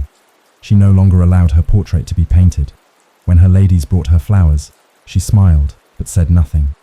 Her once bright chamber grew dimmer, and though she still wore her jewels, still arranged her hair with the grace of ritual. She began to speak more often of old things, of her childhood, her tutors, her mother, her lost friends. History was becoming memory, and memory, for Elizabeth, was both balm and burden. The early months of 1603 carried with them a strange stillness. It was not the stillness of peace, nor the comfort of calm, but something weightier, like the hush that lingers before a church bell tolls. Across England, the people held their breath, and in the royal apartments of Richmond Palace, the Queen of England sat in silence. She had not risen from her cushions in days. No sickness had been named. No wound marked her flesh. And yet, all who entered the chamber knew the truth. Elizabeth Tudor, Gloriana, the Virgin Queen, was nearing the end. She had ruled for 44 years, longer than many of her subjects had lived. She had seen kings fall and empires rise. She had shaped an age with her wit, her will, and her relentless endurance. But now, that indomitable force, the mind that had parried popes, princes and parliament, sat unmoving, eyes fixed on something no one else could see. They had moved, her to Richmond, hoping the country air might revive her. But the change in scenery did nothing to break the spell. She refused her bed. She would not be undressed, nor laid down. She sat instead on cushions piled high upon the floor, wrapped in robes that no longer glittered, her hands motionless in her lap. Candles burned day and night. No music played. No courtiers laughed. Only her ladies remained, loyal to the last, watching, waiting, whispering prayers between their tears. Some said she saw visions, that she spoke to shadows. Others said she was simply letting go, that her silence was not pain, but choice. Elizabeth had always ruled by strength. Now, even in dying, she held to control. She would not be coddled. She would not be mourned before her time. One of her physicians, uncertain what malady plagued her, ventured to ask what troubled her so. She looked at him with eyes still sharp and whispered, "I am not ill, I am weary." It was the only truth she would offer. Weary, not only in body, but in spirit. Weary of wars and plots, of false smiles and uncertain friends. Weary of being legend, of holding the weight of a kingdom with no one to share it. She had given everything, and now there was nothing more to give. Her council gathered in hushed circles. The question they had feared for years now hovered at the door. What would happen when she was gone? Still, she named no heir. Not in public, not in ceremony, but in those final hours when Robert Cecil, the son of her oldest and wisest counsellor, pressed her gently, she gave a sign. He asked, as simply as one might ask the time of day, "Who shall follow Majesty?" And she, with barely a movement, whispered, "My throne shall pass to him who is nearest in blood." It was all the confirmation needed. James VI of Scotland, son of Mary, Queen of Scots, would become James I of England. The crown would remain whole. The realm, if not united in faith, would be united in name. Still, Elizabeth lingered. Day turned to night. The bells of London rang for other things, births, marriages, the changing of the guard. But in Richmond, no one moved. The Queen, now pale and quiet, seemed to drift between worlds. Her breath grew shallower. Her frame, once cloaked in velvet and armour, now sagged beneath the weight of mortality.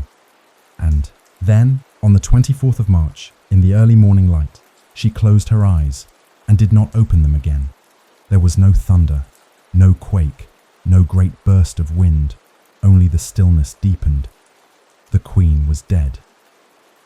Elizabeth Tudor, daughter of Anne Boleyn and Henry VIII, who had ruled a nation from a throne she was never meant to inherit, was gone. She had died as she had lived, on her own terms, in her own time. The court fell into mourning. Black drapes hung from palace walls. Church bells tolled across the realm. Nobles donned sombre robes, and poets took up their pens in grief. Even those who had once feared her now wept openly. She had been more than a monarch. She had been their anchor, their symbol, their mother. And though she had outlived the age of youth and glory, her absence left the world strangely diminished. Her body was carried by barge down the Thames to Whitehall. The river, which had once sparkled beneath her coronation procession, now glistened with tears and spring frost. Her coffin, draped in velvet and marked with her coat of arms, passed beneath bridges crowded with mourners. They lined the banks, silent and bowed. Some whispered prayers, others stood in silence, hats clutched to hearts, unable to speak. The barge moved slowly, as if time itself had slowed to honour her. She was buried in Westminster Abbey, beside her half-sister, Mary Tudor. On their shared tomb, the inscription reads, "Partners in throne and grave, here we sleep, Elizabeth and Mary, sisters in hope of the resurrection." But history remembers the difference. Mary ruled with fire, Elizabeth with flame. One burned briefly, the other enduringly. When Queen Elizabeth I passed from the world in the early hours of March 24th, 1603, a silence fell across England that felt less like the absence of a monarch and more like the closing of a century. Her reign had become the rhythm of a nation, and now, with her gone, that rhythm ceased. She had ruled for 44 years, a span of time so broad, so transformative, that many of her subjects knew no other sovereign, no other symbol of unity, no other embodiment of England but Elizabeth herself. She died not just as a queen, but as a legacy made flesh. And what she left behind was not merely the fading scent of roses on a coffin draped in velvet, but a world she had reshaped in her own image. When Elizabeth had first taken the throne in 1558, England was a troubled realm, fractured by religious conflict, weakened by poor governance, and overshadowed by foreign powers. It was not a nation that inspired envy, nor one that commanded respect. But she had changed that. In her 4 decades of rule, she had not only held her country together, she had elevated it. By the time of her death, England stood taller, politically, economically, and culturally than it had in living memory. It was no longer a kingdom trembling at the gates of continental empires, but one whose ships sailed beyond the horizon, whose scholars debated in learned halls, whose playwrights lit the stage with language that would never dim. Elizabeth's death marked the end of more than a dynasty. It marked the conclusion of a renaissance. Her funeral, as grand and sombre as the life she had led, echoed through London like a final proclamation. Nobles marched with downcast eyes, clergy intoned Latin and English prayers. Her coffin passed through streets lined with thousands, peasants and merchants, widows and orphans, all come to say farewell. In Westminster Abbey, she was laid to rest beneath a tomb of alabaster and marble, beside her sister, Mary Tudor, the woman with whom she had shared both blood and a kingdom. But though their names are carved in stone together, history does not remember them equally, for one ruled with sorrow and the other with sovereignty. Elizabeth's political legacy was as nuanced as it was enduring. She had established a Protestant church that, while not without critics, struck a balance between extremes. Her Elizabethan religious settlement created a foundation on which generations would stand, keeping England from the religious wars that tore Europe asunder. She had ruled without a husband, defying the conventions of kingship, motherhood, and female rule. She had refused to share power, not from vanity, but from vision. In doing so, she proved that a woman could not only wear the crown, but wield it. Her refusal to name a clear heir until the very end had long been a source of anxiety, but it was also a masterstroke of control. She preserved her authority, avoided factionalism, and left behind a realm more stable than it had been in decades. She chose James VI of Scotland in her final moments, passing the crown to a man who had been raised on the edge of suspicion, but who now would unite England and Scotland under one monarchy. And because she had ruled so firmly, so fully, his transition to power was smooth. No civil war erupted. No rival claim took hold. Elizabeth had ended her reign with the same careful calculation that had defined it. Culturally, her influence would outlive the memory of her voice. This was the golden age of English letters, of theatre and poetry, of exploration and science. Under her patronage, art flourished. The Globe Theatre opened its doors. The words of William Shakespeare began to shape the soul of a nation. She was their muse, their mirror, their monarch. And as they mourned her, they wrote of her not as a woman, but as a symbol, Gloriana, the fairy queen, Astrea. She became myth as much as monarch. Economically, England's prospects had blossomed. Though still far from the imperial power it would become, the seeds of commerce, navigation, and colonial ambition had been planted. The East India Company was formed under her watch. Trade routes stretched from the Atlantic to the Indies. A new class of wealthy merchants emerged, reshaping the balance of influence within the kingdom. Elizabeth had never been reckless with coin. Her frugality, often mocked at court, proved vital.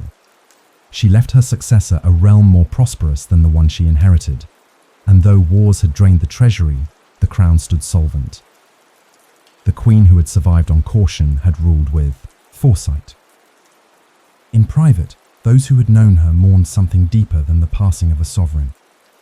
They mourned a presence, the sharp wit at council, the laughter behind the curtain, the sudden spark of anger that could level a room, the quiet compassion that could mend a rift.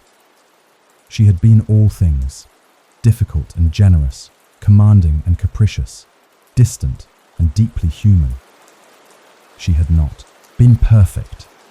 She had been real. And those who loved her, who had endured the shifting tides of her moods, felt the true cost of her absence. They had not just lost a queen, they had lost the sun around which their world had turned. And so, Elizabeth, I was gone, but her England remained, shaped by her hands, tempered by her storms, and inspired still by her memory. She ruled alone. That was the truth most remembered about Elizabeth Tudor. She was the monarch without a king, the virgin queen, the woman who wore her solitude as both shield and symbol. But behind the throne's grandeur, behind the Latin speeches, the jeweled gowns, and the ceremonial poise, lived a woman, complex, wounded, deeply human. This part of her story was rarely told, spoken of only in the silences between official records, in the margins of letters, and in the quiet grief of those who once stood closest to her. Who was Elizabeth when the court doors were closed? Who was she when the crown was placed on its pillow and the candles burned low? From the moment she could walk, Elizabeth had been trained to hide. She had learned that too much emotion was dangerous, that trust could be turned against her, that even love, especially love, could be fatal. Her father had taught her that. She had watched Anne Boleyn, her mother, rise like a comet and fall just as swiftly. At 3 years old, she was declared illegitimate. At 20, imprisoned in the Tower by her own sister. Her youth was a string of sudden turns, of favour given and snatched away, of homes that changed, guardians who vanished, and friendships that could become accusations overnight. It made her cautious, it made her patient, it made her strong, but it also made her lonely. She filled that loneliness with learning. She read with hunger, languages, scriptures, poetry, history. She spoke Latin, Greek, French, Italian, and later, Spanish.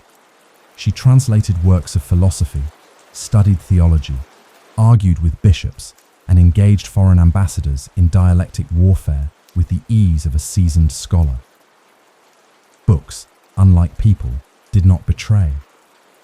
Knowledge, unlike affection, could not be withdrawn in a fit of jealousy or ambition. She surrounded herself with texts and minds. Her court became a circle of thinkers, writers, and diplomats who were drawn as much to her intellect as to her power. And in their company, she crafted the version of herself that would endure. The queen who knew everything, who feared nothing, who needed no one. But even Gloriana had shadows. In her private chambers, Elizabeth carried memories like hidden scars. She kept the final letter from Robert Dudley locked in a box near her bed. The man she called her eyes, her spirit, her Robin, the only man she might have married, had history and reputation allowed. Some believed she loved him, others said she needed him. Perhaps both were true, but his death in 1588 left a void no other courtier ever truly filled. After him, the queen grew more guarded, more severe in her expectations. She demanded loyalty without blemish, devotion without question, and when her favourites disappointed her, as they often did, she reacted with a fury that masked heartbreak. She banished them. She withdrew her favour. But she never forgot them. Her relationship with time was equally complex. She feared ageing, not merely for vanity, but for power. In a world that judged women, first by youth and second by charm, She knew her authority would be questioned as her face changed, so she became an illusion. Portraits painted to eternalize her in bloom, cosmetics applied with meticulous care, rituals followed with religious precision. No mirrors were allowed in her later years. She surrounded herself with youth, but did not let it reflect back at her. She wore wigs to mask the thinning hair caused by illness and the heavy lead in her makeup. She remained radiant, but it was a radiance carved from effort and will. And in those private moments, behind the stiff collars and the layers of symbolism, she sometimes wept. Her ladies recorded such moments carefully, and always with affection. She loved music. It was her solace when words failed. She played the virginals with grace, her fingers dancing over keys while others plotted empires and treaties. Music soothed her more than prayer. It reminded her of innocence, of calm, of a world not shaped by power. She often asked for soft airs at night, melancholy tunes, minor chords, and as the years wore on, she would listen to them long into the night, unmoving, eyes open, despite her fierce independence. Elizabeth was not without warmth. She could be playful, charming even. She danced with youthful abandon well into her 40s. She wrote affectionate letters, full of wit and poetic flourish. She was known to tease, to laugh loudly, to surprise visiting diplomats with jokes that caught them utterly off guard. She could love fiercely, but she chose when and how to show it, because every softness she gave was a vulnerability, and a queen could not afford too many of those. She once wrote in a letter, "There is no jewel in the world I so much esteem as a faithful friend," yet she allowed herself few and trusted fewer still. To some, she was a mystery never solved. To others, a mirror that reflected their loyalty or ambition back at them. But in truth, Elizabeth was both myth and woman, woven so tightly together that even she could no longer separate the two. In the grand chamber of power, fear walks silently, barefoot, unblinking, undeterred. It does not thunder like armies, nor blaze like fire, but it lingers. It settles in the corners of memory and decision, and it shapes the steps of kings and councillors alike. By the time Elizabeth Tudor reached the zenith of her reign, fear had become an invisible, yet ever-present part of her rule. It clung to her presence, cloaked itself in her silence, and rippled in the air whenever her voice dropped to a hush. She did not begin as a feared monarch. She became one by necessity, by mastery, and by choice. Elizabeth I did not build fear with brute strength. She had no legions of personal guards, no fortress of cruelty, no reliance on torture chambers or iron cages. Her power was not loud, it was deliberate. She had learned early that it is not rage that terrifies, but restraint. Not thunder that commands, but silence. The men who stood in her presence, even those who styled themselves her equals, rarely left her chamber unchanged. Ambassadors wrote home of her gaze, calling it piercing, icy, and unreadable. Her smile could warm or freeze, depending on the weight of her mood. She mastered the pause. A long breath between sentences could unravel a man's confidence. A raised eyebrow could unseat a noble's ambition. She spoke rarely when angered, but when she did, her words landed with surgical precision, never shouted, always sharp. It was said that Elizabeth could flay a man with a phrase and have him thank her for the honor. But fear was not born from demeanor alone. It was the memory of what she had endured that made her presence formidable. Those who plotted against her did so at their peril, for she was not a queen who had inherited a throne untouched. She had earned her place through survival. Elizabeth had been the target of plots since her youth. She had faced death in the Tower, interrogations without end, and betrayal from those closest to her. She had risen from the ashes of disgrace and lived to wear the crown no one had expected her to claim. That resilience became a kind of weapon. One, not worn openly, but known by all. No one feared her because she was cruel. They feared her because she did not yield. Foreign rulers, too, approached approached her with reverence edged in caution. Philip II of Spain, her one-time brother-in-law and persistent adversary, had sent an armada to humble her. It had returned shattered. The Pope had excommunicated her.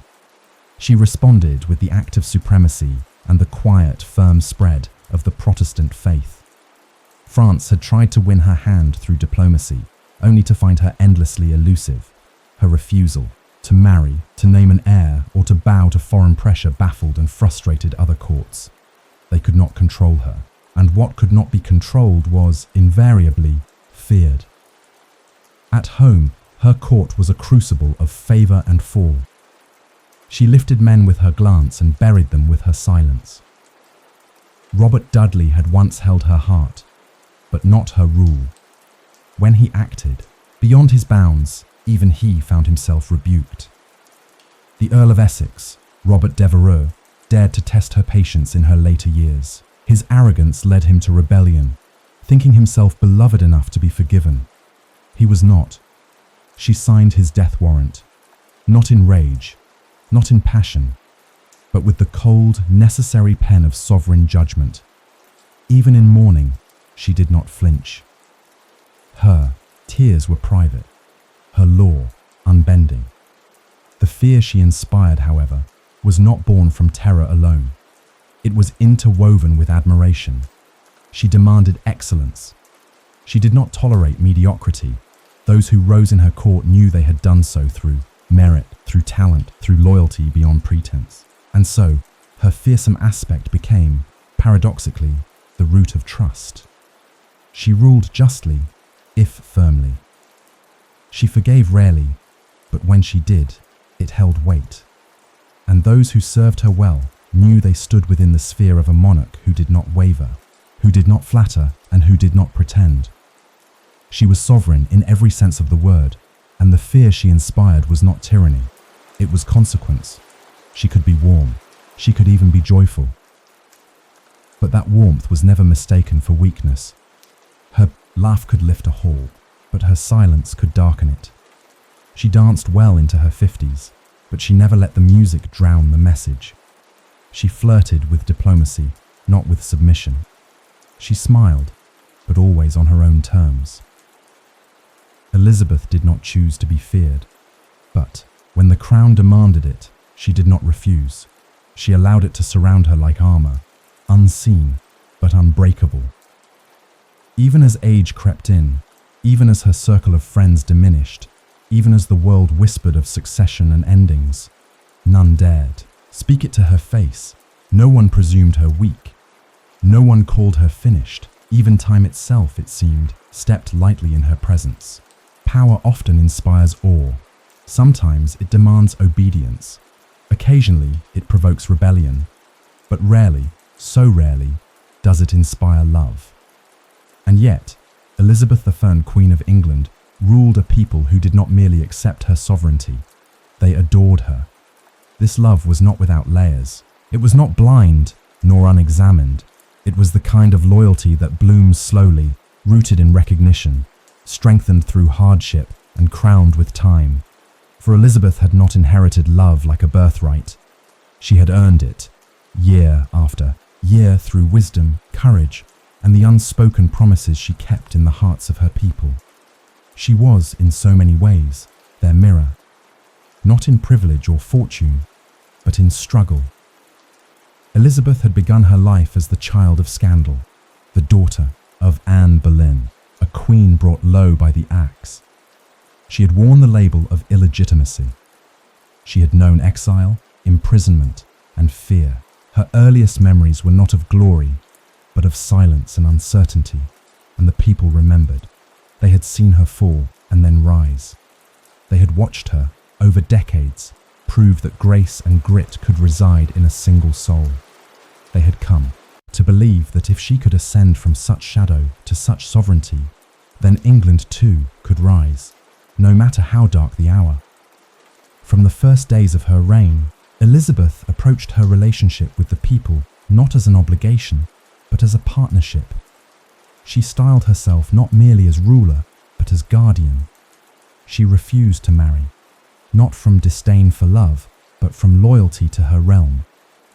"I am already bound unto a husband," she famously said, "which is the kingdom of England," and the people believed her. They took that vow into their hearts and carried it as if she had spoken it to each of them personally. In return, she asked for trust, and they gave it, not because she demanded it, but because she deserved it. She appeared among them, not as a distant figurehead, but as a radiant presence. Her progresses, those royal journeys through towns and countryside, became festivals of devotion. She would ride through narrow village lanes and along city streets, waving, smiling, acknowledging the cheers not as owed, but as offered. She stopped to listen to petitions. She accepted gifts with grace. She made herself seen in an age where monarchs often retreated behind walls of stone and silk. Elizabeth opened her court to the world. Her people didn't just hear about her, they knew her face, her voice, her gait. She was not just Queen of England, she was England personified. When the Spanish Armada threatened invasion, she did not send messengers to rally the army. She came, in person. At Tilbury, dressed in steel breastplate over a white velvet gown, she rode among her soldiers and spoke words that would echo through the ages. "I have the heart and stomach of a king, and of a king of England too." It was not theatre, it was trust. She stood not behind them, but beside them. And in that moment, any doubt that lingered was banished like smoke before wind. She was theirs, and they were hers. The connection was emotional, but it was also practical. Elizabeth's reign brought peace to a country weary of violence. After the flames of her father's schism, her brother's zealotry, and her sister's persecutions, Elizabeth offered compromise.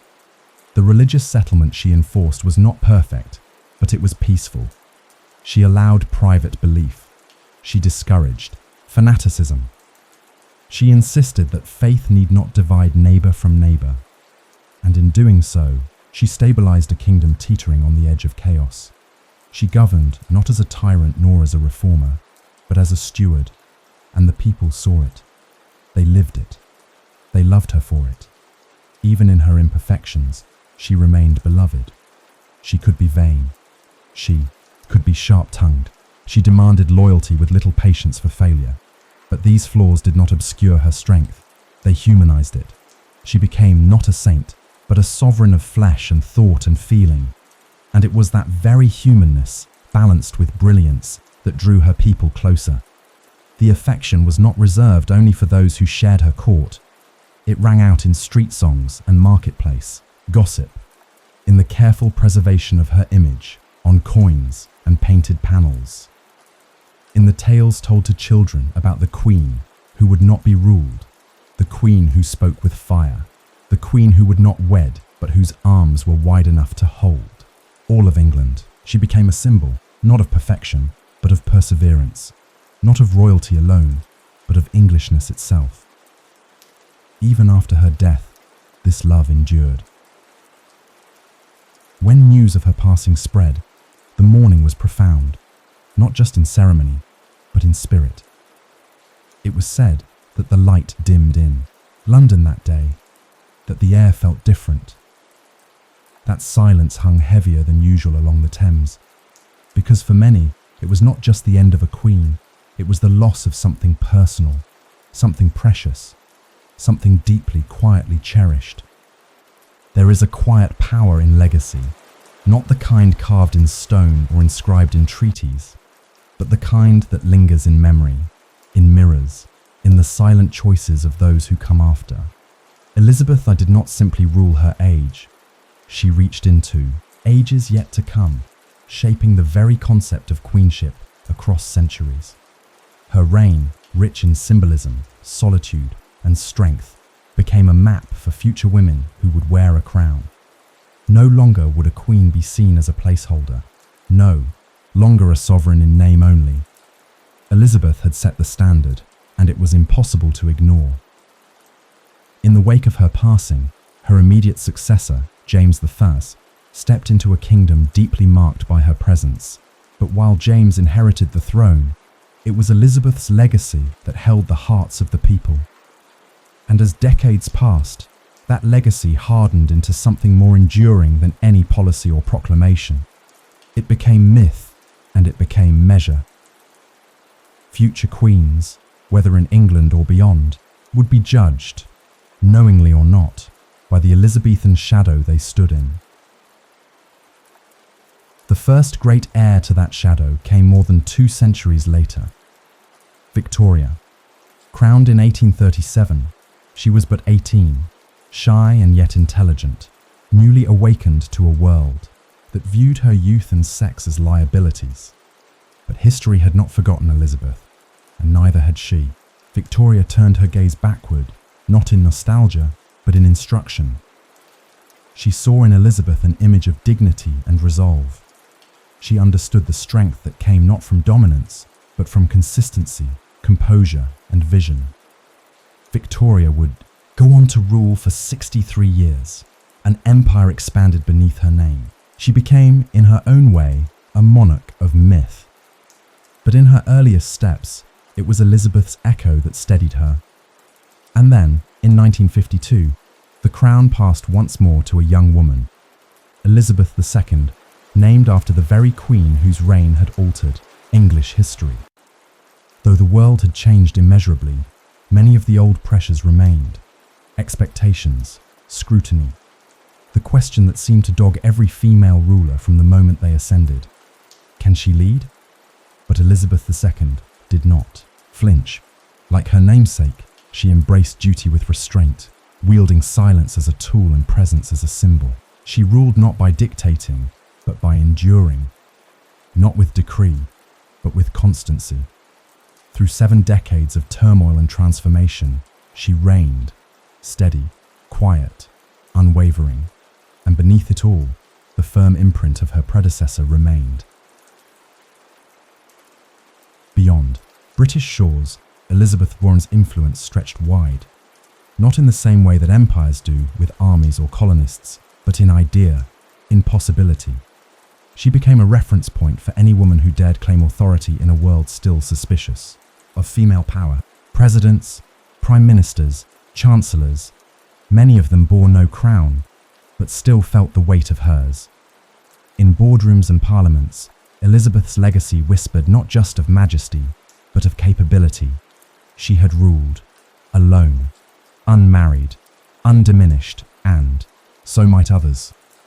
In the classroom, she became a lesson in leadership. In literature, a figure of fascination and complexity. In art, she was painted and reimagined, cloaked in ruff and lace, her eyes steady, her stance unbowed. Her image became a shorthand for sovereign femininity, a paradox that generations would continue to study, emulate, and admire. She was the warrior queen without war paint, the virgin without submission, the ruler who made her own rules and lived, long enough to see them vindicated. But her influence was not just in the public realm. It lay in the personal choices future queens made, to marry or not, to delegate or command, to speak or remain silent. Elizabeth had faced each of these questions and carved her answers into the wood of the throne. She had shown that rule was not something given, but something claimed, maintained, defended with care. Her successors would learn that, and so would the world. Elizabeth's myth was not one of sweetness or ease. It was sharp-edged, complex, sometimes cold, but it was real and it endured. For every queen who came after her, there remained a quiet question. What would Elizabeth have done? And in that question, the circle closed again. A woman who had ruled in a man's world, who had been told from her birth that she should not, could not, must not, had. And through that defiance, she gifted strength to queens she would never meet. Even the brightest star casts a shadow. For all the golden imagery, the glowing praise, and the mythic reverence surrounding Elizabeth I, there remains a truth often whispered in the quieter halls of history. Her reign, like all human achievements, was layered in contradiction. She was brilliant but cautious. She was beloved, yet feared. She was progressive in some acts, and regressive in others. And in this penultimate chapter of her tale, we pause not to diminish her greatness, but to honor it fully by viewing it whole. For to understand Elizabeth is to accept her in light and shadow, in power and paradox.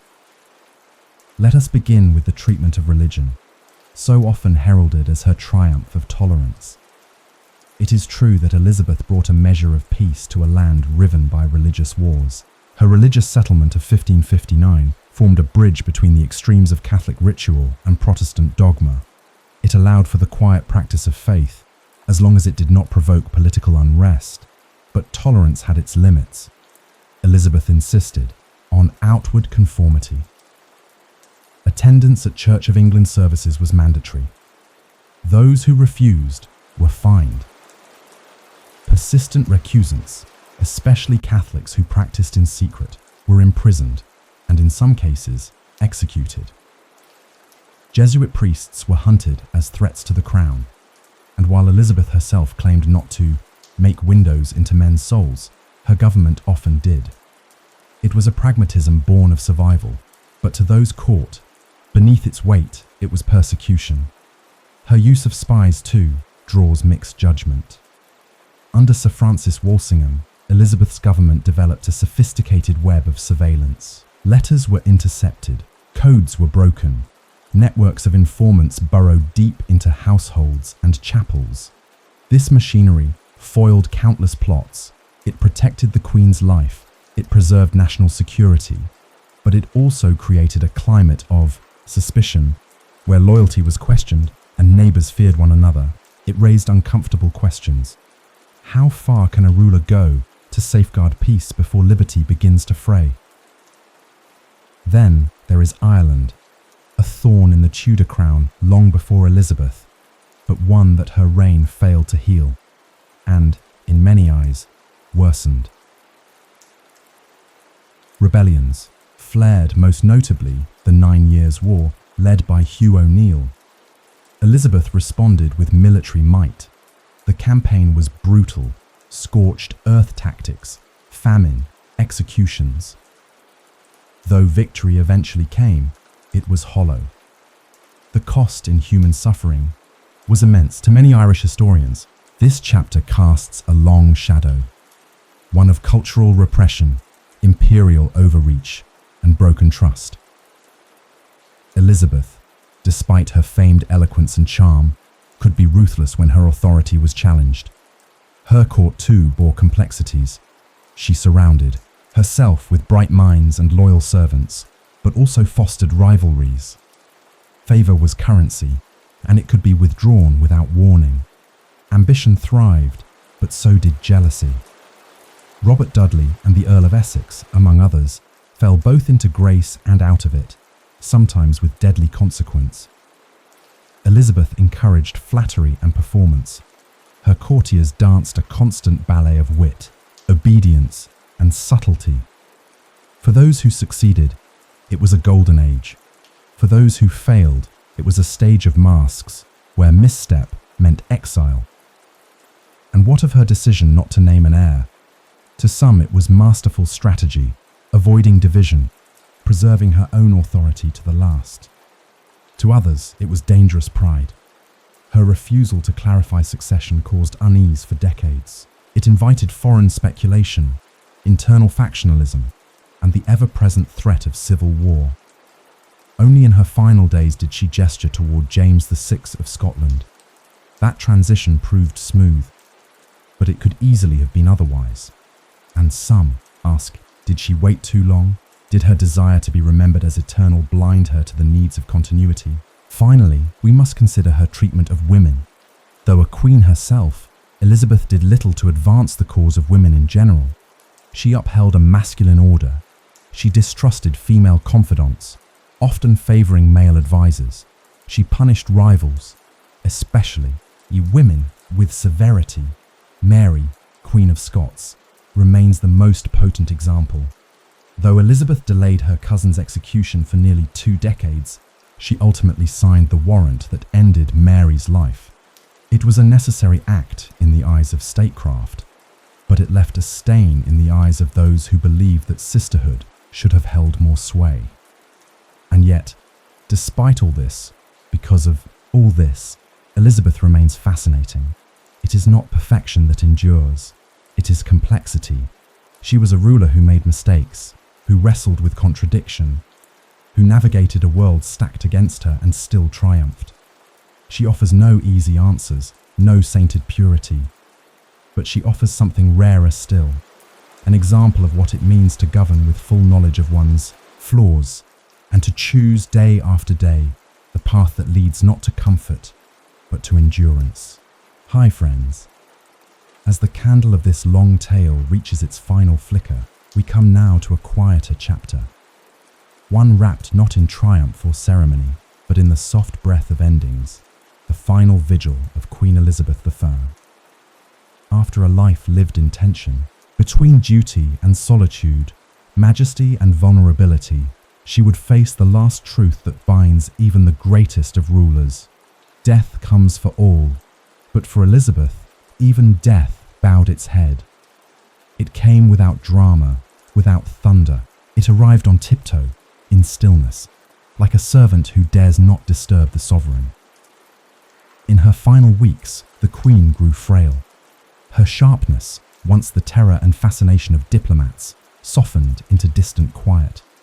She spoke little. She moved little. Her long red hair was thinned with silver, her eyes dimmed by time and grief. She had outlived most of her confidants. She had buried friends, lovers, advisors, alone.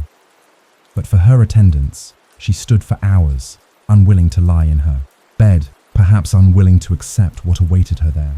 No longer the brilliant monarch of pageant and portrait, she became something more solemn, a woman withdrawing from the world she had so meticulously ruled.